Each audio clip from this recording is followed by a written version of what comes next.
Greetings and welcome to Mount Vernon Unitarian Church. My name is Becky Brandt and I'm a member of this congregation. Whether this is your first time with us or your 1,001st time, know that you are welcome here and that we are glad to have you. We are continuing to navigate how best to offer services in this time, and we're glad we can provide this forum, both in person and virtual, to find comfort and recommit ourselves to the mission of supporting one another in our spiritual journeys, working for justice, caring for the earth, and building the common good. We gather to recommit ourselves to dismantling systems of oppression and injustice. It is good to be together. We are happy to welcome to our pulpit this morning someone who has a very long history with MVUC, the Reverend Dr. Linda Olson Peebles. She and her husband Dale joined MVUC 40 years ago in May of 1982, and their 3 children grew up in our community. Their son Byron and his wife Beth, along with their children Ada and Jane and Daisy, are active in our RE program now. Linda became our religious educator in 1990 and was ordained by us to the UU ministry here at MVUC 25 years ago on June 1st, 1997. She left us in 2001 to serve the UU congregation of Arlington for 16 years and more recently served as interim lead minister at UU congregations in Accotink, Rockville, and Charlottesville. Her ministry has included leadership in the UUA at the highest levels, on the National UUA Board, and as president of the UU Ministers Association. Reverend Linda, welcome home. Thank you.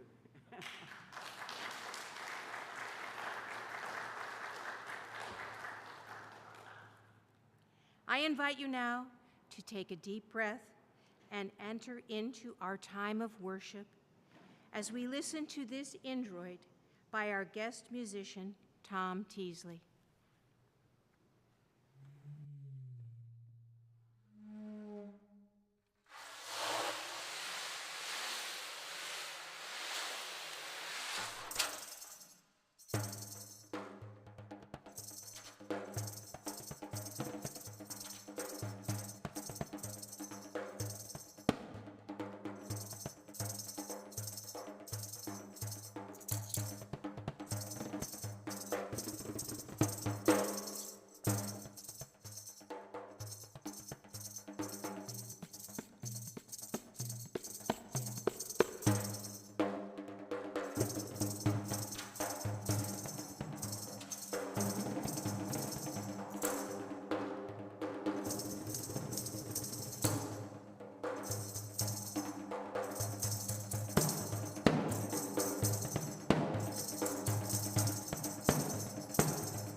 How wonderful to have the music of Tom and Howard. Thank you so much, both of you, for being here today. I'd like to invite 3 generations of Mount Vernon Unitarian Universalists, Dale, my husband, Byron, my son, and Daisy, my youngest granddaughter, to come forward. I offer these words as Daisy will light our chalice. We have come together this morning to remind one another to rest for a moment on the forming edge of our lives. We have come to remind each other to resist the headlong tumble into the next moment. And so this chalice flame that Daisy has lit, this chalice flame reminds all of us to be aware, to be grateful, to take the time to see the light of this flame of hope and love, the light of the faces of people here in this place with us. This place and this hour are blessed and made holy by the lives that we are sharing. Let us arise now and greet this day. I invite you to join us in singing hymn number 1000 in your Teal songbook with enthusiasm.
I invite you to unite our voices as we speak aloud the covenant of our community.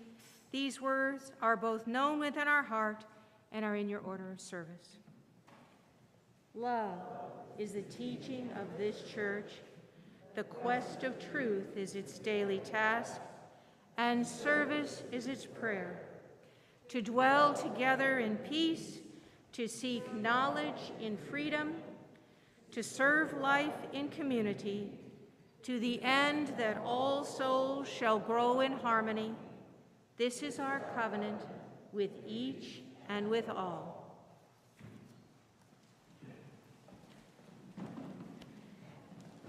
Thank you, Phyllis.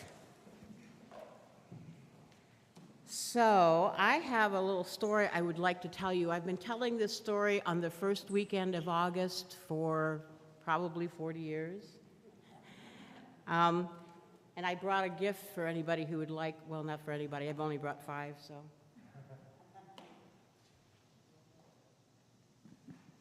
So I'm going to go ahead and speak here, get from behind the pulpit. It is so great to be here with you. You know, I have a lot of memories of being here and looking at your faces, or faces like yours. Some of you weren't here 20 years ago, were you? It's amazing how you all look the same ages. It's like none of us aged in the last 20 years. Yeah.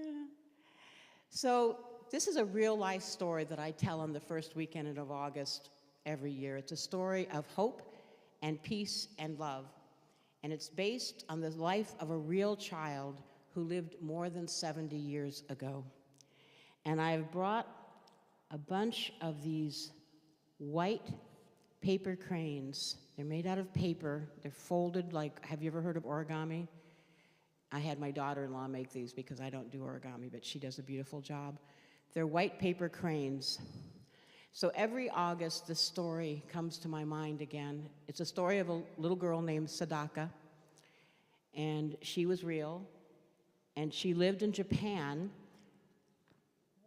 before I was born, but just before I was born, during the war that Japan was having with the United States. And when she was 2 years old, on August 6th, which was yesterday, but 1945, which was a lot of years ago, the United States decided they wanted to bring the war to a swifter end because it had been going on for so long and so many people were being hurt by the war, and they chose to drop a new horrible weapon they had. It was a nuclear bomb. It was detonated over Hiroshima, Japan, and that was the town where Sadako lived. She survived the bomb, and she grew up to go to school, and she had a lot of friends, and she was well known for being a good athlete. She was a fast runner. But when she was about 11 years old, and I know some 11-year-olds, so I know what that means. When she was about 11 years old, she started feeling extra tired, and she was dizzy a lot. And when she was too weak to run, she finally went to the hospital, and they discovered that she had a blood disease that was caused by the radiation. In other words, the stuff that got sent out by the bomb, and it had been in her body, and it was making a lot of other people sick, too.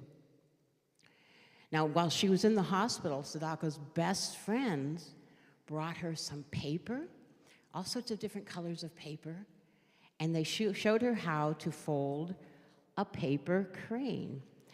And the reason they did this was there was a Japanese legend that if you made 1,000 paper cranes, you would be granted your wish. And of course, Sadako's wish was to get better. So she started folding paper to make 1,000 paper cranes. And as she got tireder and tireder and sicker, her friends started helping her do this too. And they kept making paper cranes and making paper cranes. 1,000, I can't even imagine what that looks like. Well, the sad part of the story is that she did not get better, and she died as an 11-year-old. But people remembered the paper cranes, and people all over the world started making paper cranes. And they would send them to Japan, they'd send them to Sadako's family, they'd send them to other children they knew, and they built a peace park in Japan. Has anybody here ever been over to Japan to see that peace park in Hiroshima? Yeah, some of you have been there. I know people I know have been there and said it's beautiful. There's a statue there of Sadaka and a crane to remember her. And so on August 6th, to this day, many people will make paper cranes. It's not only to remember Sadako, but it's also to keep our own spirits and our own hopes alive so that we can have our wishes come true for peace, for friendship, for no more war. And so I tell this story because I know still today there are children who get sick, and there are times in the country and in the world where we have wars and children are being hurt right now. And it's so wrong, and it makes me mad, and it makes your parents and me sad. But I know it's important to find ways for us all to live with hope, to lift up love, and not just spread new anger and madness around the world. Our lives in this world are filled with so many emotions, feelings that people have. I invite each of us to make a paper crane in our lives so that we can keep alive our hopes for beauty and for wonder and for love. And we're going to sing a song now as some of you might be leaving to go someplace else on this hill to enjoy this morning, and some of you will stay here to listen to what we have to offer in this worship. But as you go, take the hope of the paper crane, and maybe if you want to, when you go home, you can look it up on Google. You can Google it and find out the instructions on how you can make yourself a paper crane. So let's sing the song now as the children leave.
Now we come to the morning offering.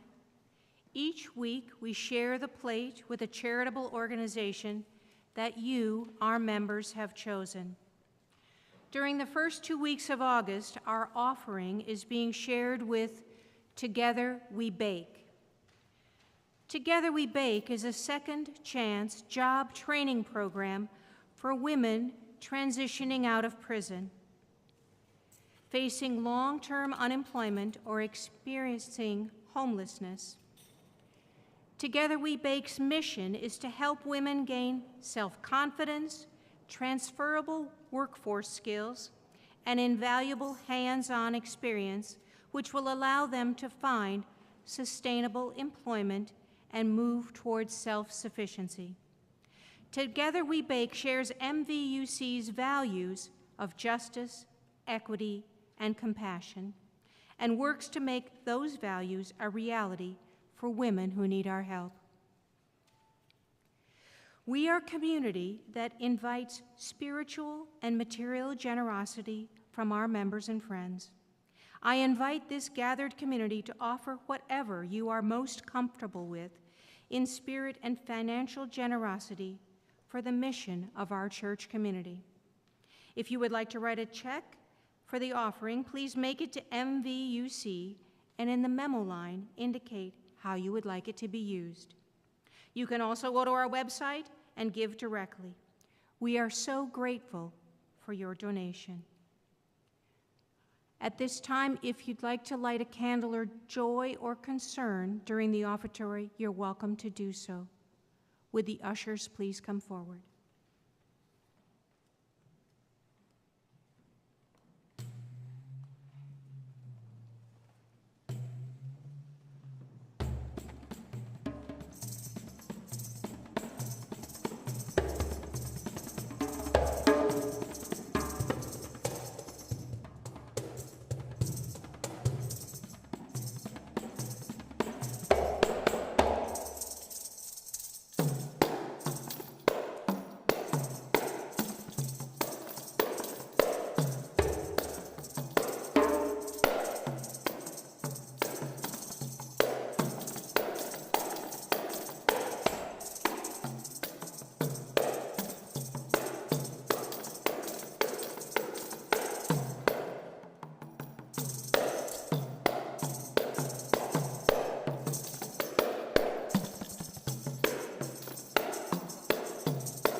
And may all your gifts go forward and put your faith into action, carrying your love with them. Amen. I invite us now to take a moment to be quiet together as we feel this time.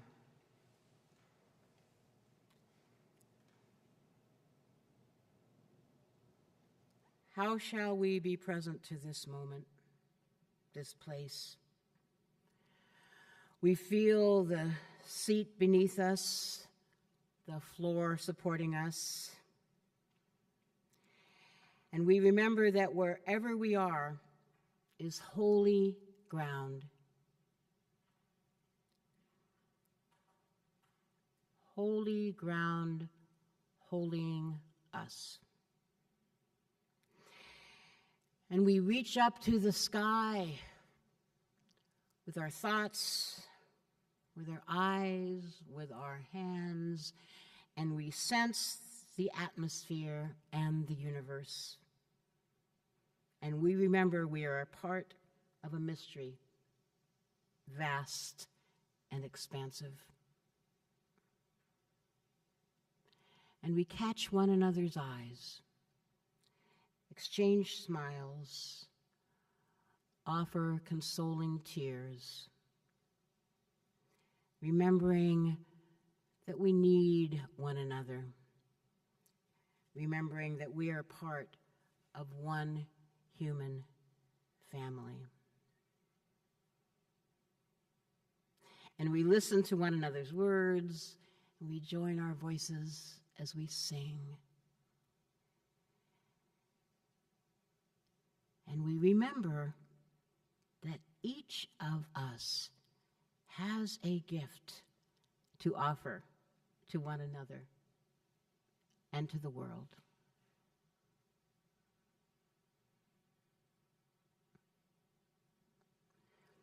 Spirit of life and love, let us be present to this moment, to this place.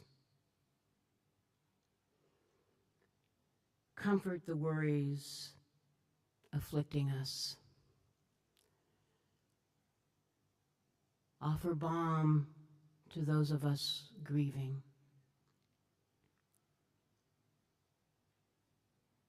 Be with us as we feel the pain in the world, which is so much.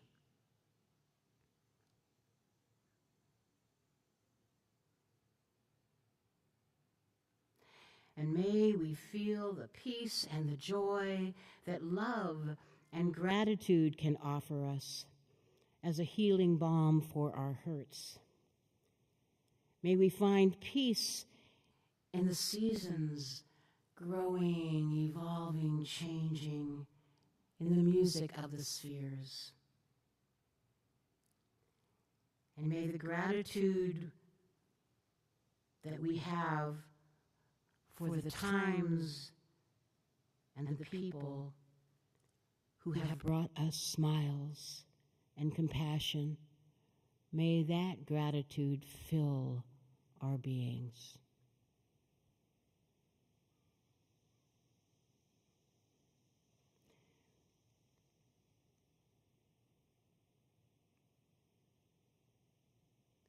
And now we join our voices in song, staying seated, but singing the prayer together. Comfort me. It's in the Teal Hymn Book, number 1002.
Amen.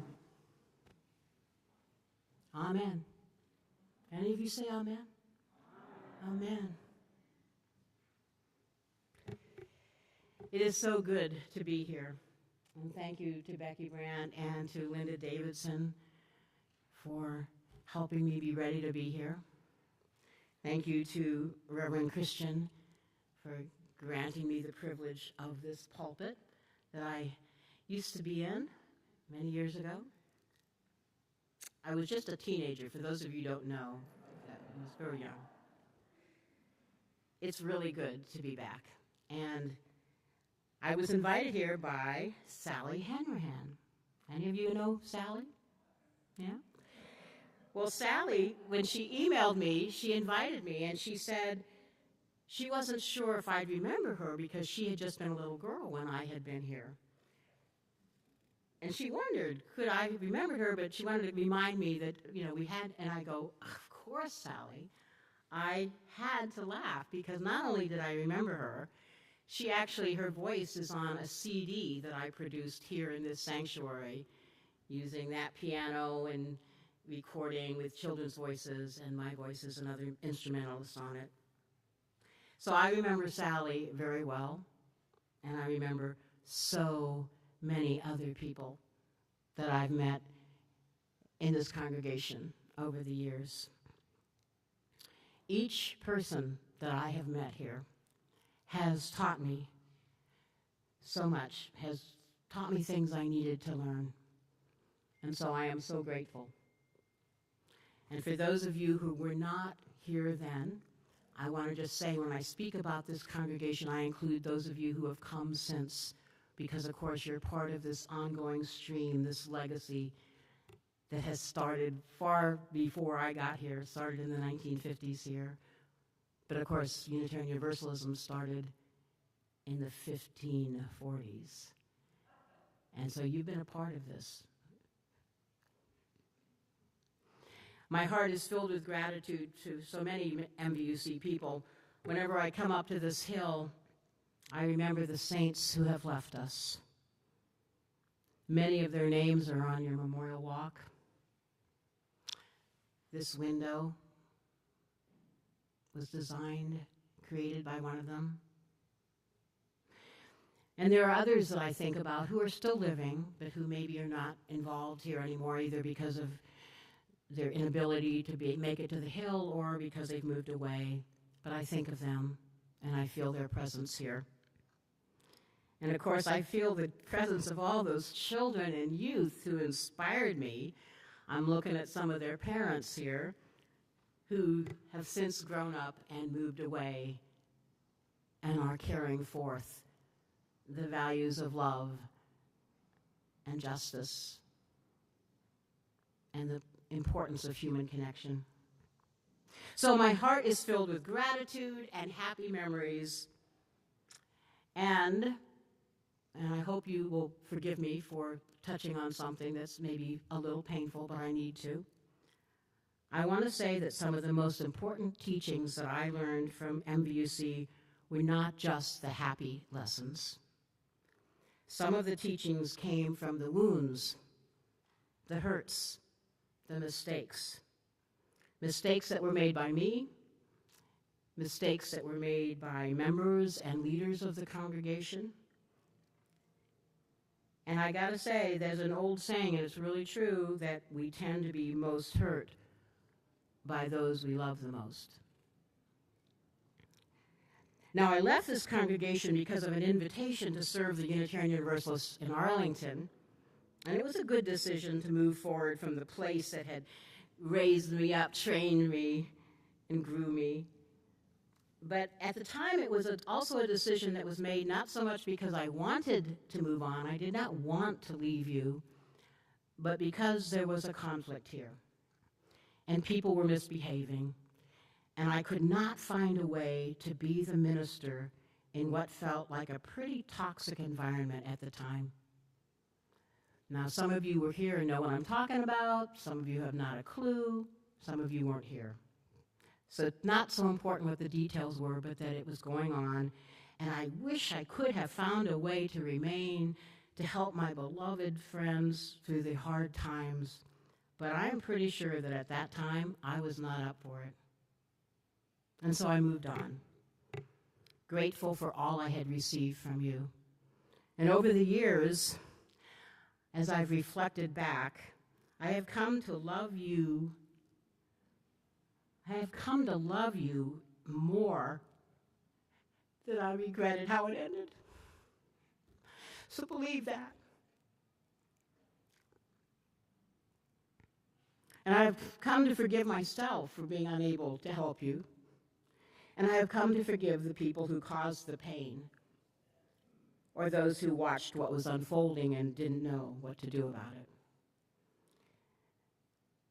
That's just the way human families are sometimes, right? It's just so difficult. And you, my friends, you have made it, following some really rocky years of your own. You have the steady hand of your minister, Kate Walker, and now you have the interim Reverend Christian here to help. And you, faithful folks, have been able to continue the really important and good work of a Unitarian Universalist congregation, the work that you are all called to do, to serve your members, to serve one another, to be a blessing to the wider community, and to promote the life-giving values of Unitarian Universalism. So thanks to all of you who have kept this alive. So now I'm bringing you this history of hurt and healing as one very small example of an important challenge that is faced by each and every one of us and by all of humankind as histories unfold. In every family, in every congregation, in every community, in every nation in the world, generation after generation, we know there are stories of hurt and conflict. And we haven't solved it. How to stop that cycle. People hurt people, and good people can cause harm, even in, maybe especially in, churches. So remind me, wait a minute, why do we do church if we still do it here as well as in the world, hurting each other?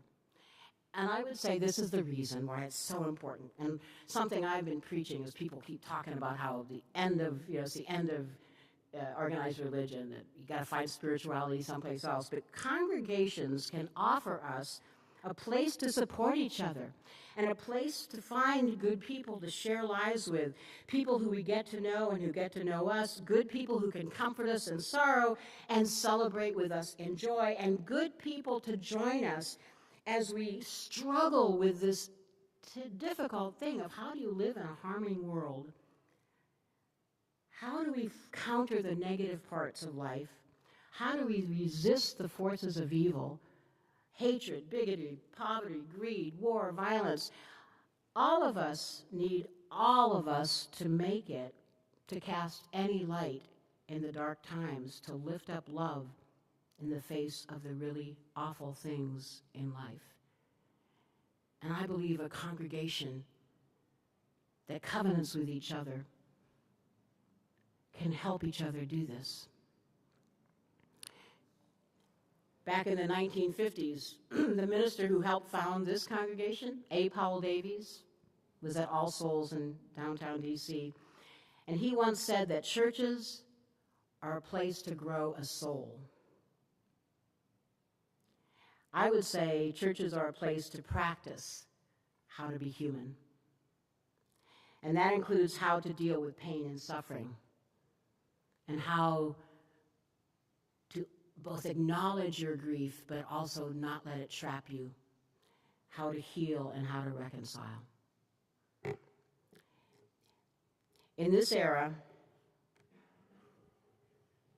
it's obvious we need the chance to practice dealing with pain and suffering because the world feels more filled with it than ever.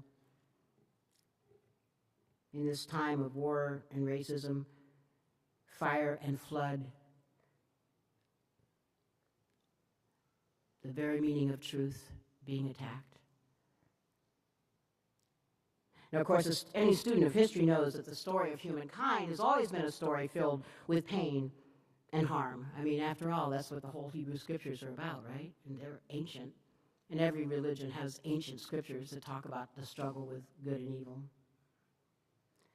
It's nothing new, and one of the Buddha's major teachings, one of his noble truths, is that life is filled with pain and suffering. And pain and suffering is repeated and cycles around generation after generation. When people cling to their ego and refuse to step back and see things as they are and make a decision of how to respond with compassion rather than revenge.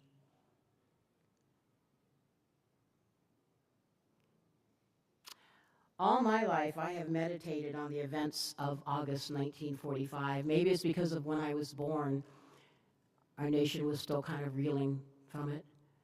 We were fearful of a bomb landing on us. How many of you remember that we had fire drills, but we also had nuclear bomb drills? I went to school in a place not far from an Air Force base that they thought would have been a target. So I grew up thinking about this. I grew up wondering, how could we, the good guys, have done this bomb to children in Japan?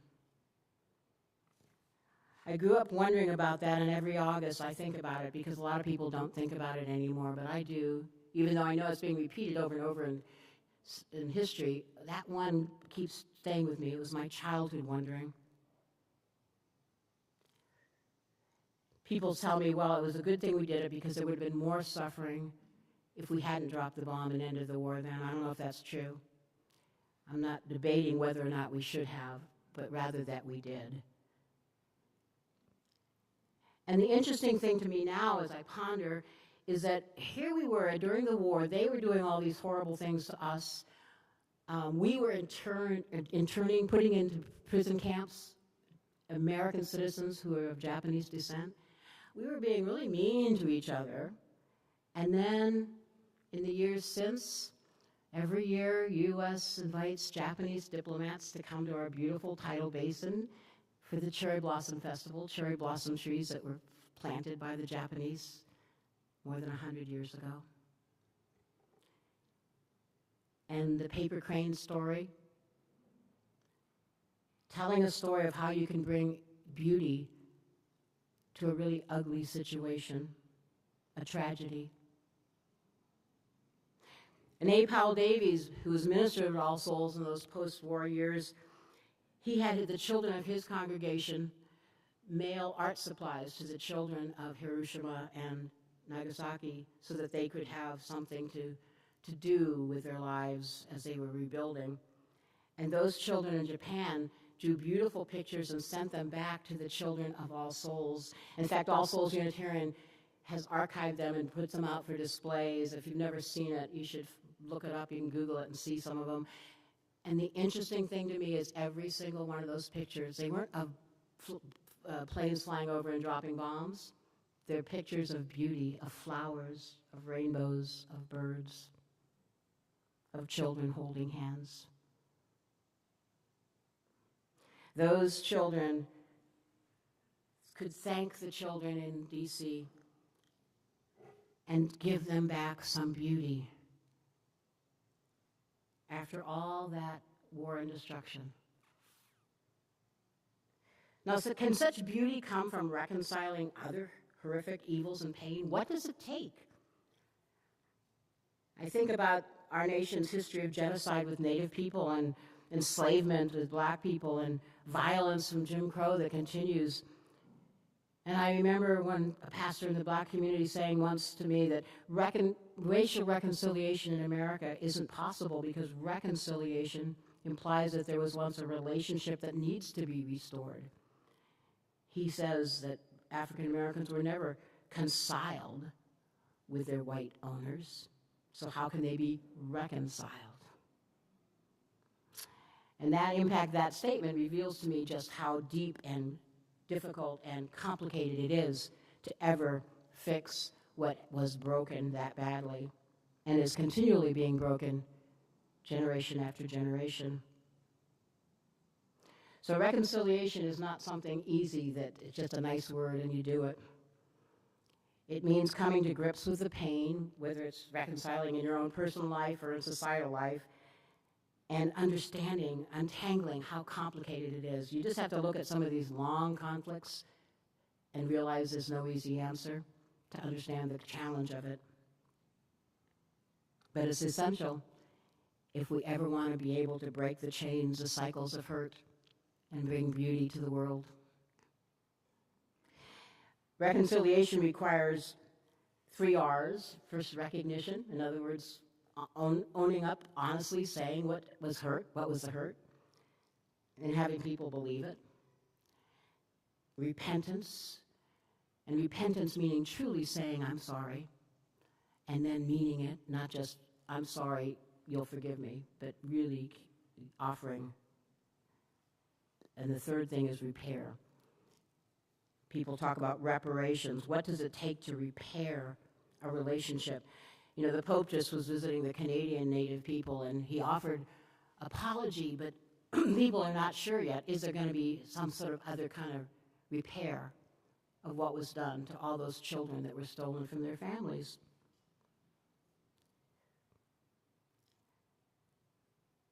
So reparations are an important thing to think about, whatever it means.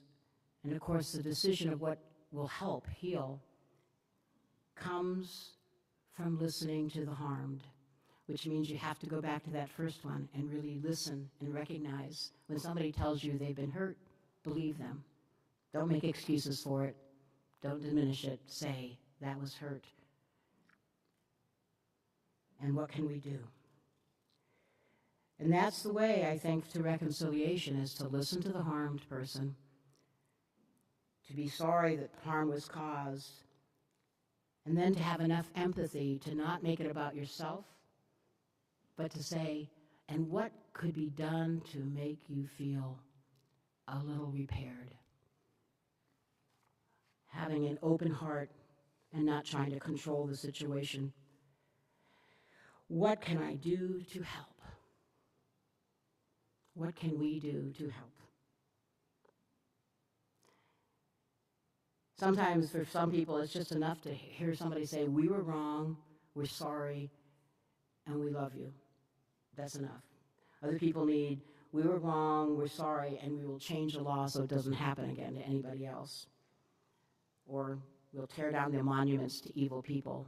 Or we'll make sure that your children's education will be paid for. Or some sort of reconciliation, reparation.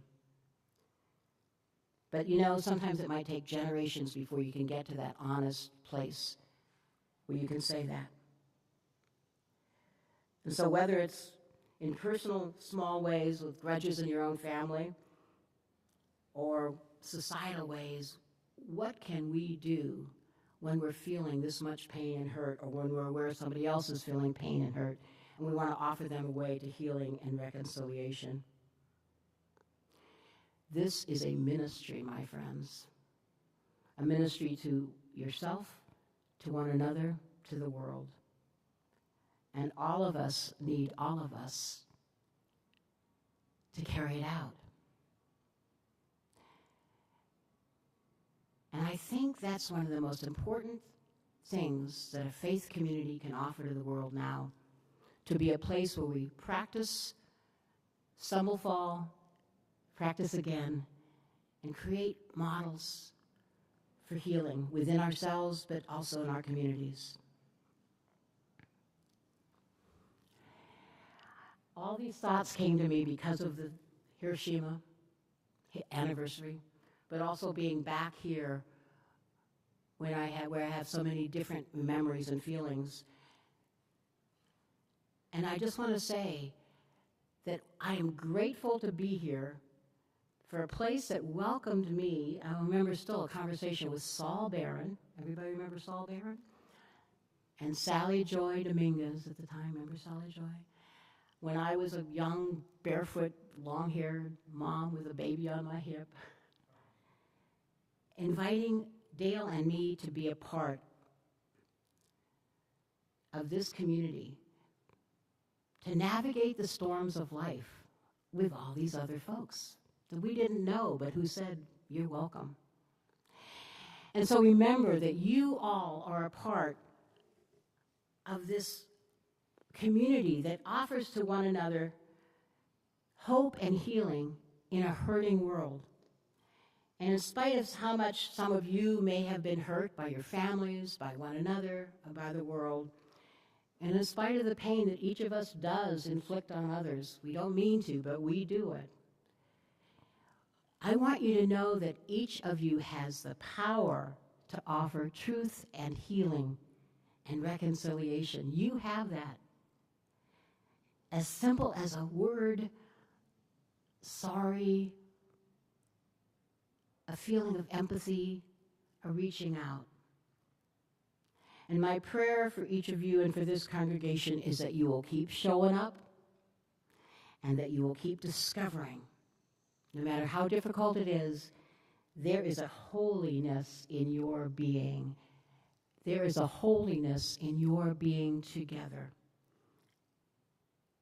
The Latina UU minister, Angela Herrera, encourages us with her words. She says, "Don't leave your broken heart at the door.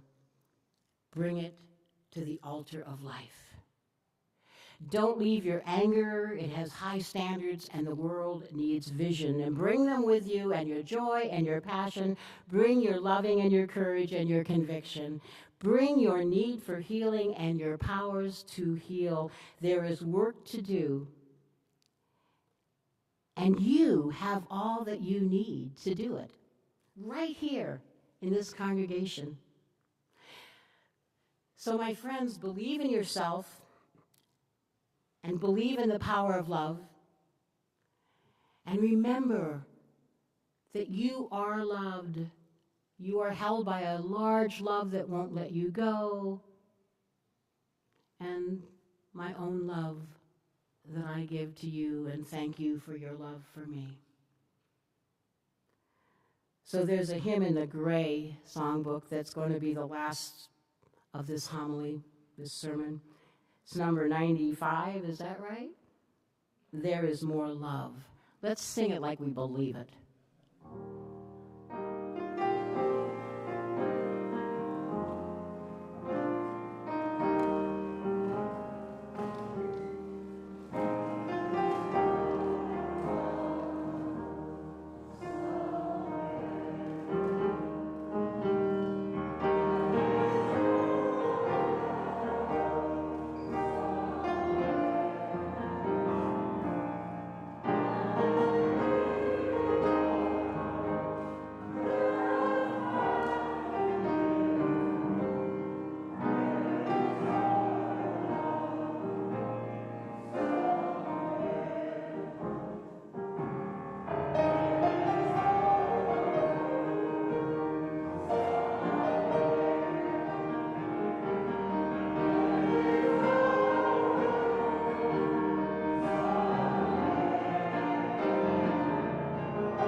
in saying the words of our chalice extinguishing. We extinguish this flame, but not the light of truth, the warmth of community, or fire of commitment. These we carry in our hearts until we are together again. And I have one more benediction before we sit down for the musical benediction. And these are words from one of your early ministers, the first minister that was here when I showed up, David Bumba. Some of you remember David Bumba. He was here in the 70s and early 80s. He said, remember this, behind all our differences and beneath all our diversities, there is a unity that binds us together and makes us one in spite of time and death and the space between the stars. You may be seated.